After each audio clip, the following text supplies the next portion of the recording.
Hi everyone, welcome to Fitness Zone. My name's Gemma. You can find out more about me and the yoga that I teach at gemmasyogaspace.com. Today we're going to be doing a kneeling lunge. So you might like to grab something to go under your knee as it makes contact with the floor, such as the cushion. Okay, I've got a pad here, okay, to pad my knee. So we're simply going to start in a high kneeling position. Okay. So if you already struggle kneeling on the floor with this, you might like to fold over your yoga mat or start kneeling on something padded to begin with. Okay. I'm going to step 1 foot forward and I'm going to grab that pad and put it underneath my back knee. And as I pad at the knee, I'm going to get myself comfortable. So the low lunge, okay, stretches a few things. As we move our hips forward, okay, we might feel a stretch on the back of the leg that's forward, and we might also feel a stretch here on the front of the leg that's behind you. So as you get yourself into this position, I want you to move your hips gently forwards and backwards a couple of times. Now, if you remember from one of the previous videos, I mentioned about being balanced and stable. Don't hide your feet behind one another on a tightrope. Have your feet hip width apart. I can keep my hands on my front thigh. I'm going to continue moving my hips forward until I feel a stretch that's interesting. And then we can keep our hands on the front thigh, or we can start to reach the arms forward and up. So I'm going to imagine pressing my ring fingers up to the ceiling, elongating the sides of my waist. I'm in a place where I can breathe. Okay, I'm not holding my breath. About another 20 seconds or so. Try and breathe in and out through your nose. Face relaxed.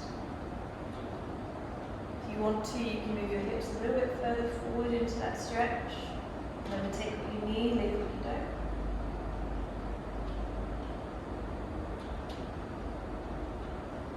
And then let's lower the hands back down onto the thigh. Push the hips back. Bring the knees together. So we'll swap sides. Padding up the other knee, and then stepping the foot forward. It's important to mention that we take a big enough step forward that we feel like we can move into the stretch without the heel coming off the floor. So if you found on the first side, for example, that you were lunging forward, but your heel started to come off the floor, that's a lot of pressure coming through the knee joint, it's a little bit more unstable. Okay, so make sure you've got a decent gap between your foot and your knee.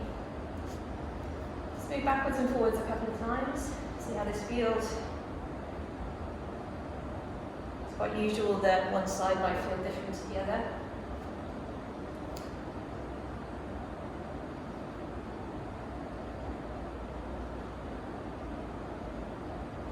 Then let's move the hips forward a little bit into the stretch. Remember, you will get the opportunity to deepen it towards the end, so don't go too deep too soon. Maybe stretch the arms up. Try and be really active through your arms, so you're really lengthening the hands up to the ceiling. Keep the breathing easy. In and out through the nose. 20 seconds or so.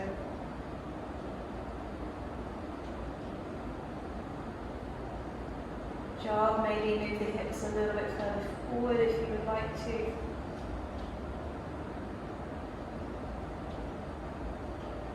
Don't be afraid to adjust the feet, remember. Okay, let's lower the hands down, move the hips back, and bring the knees together.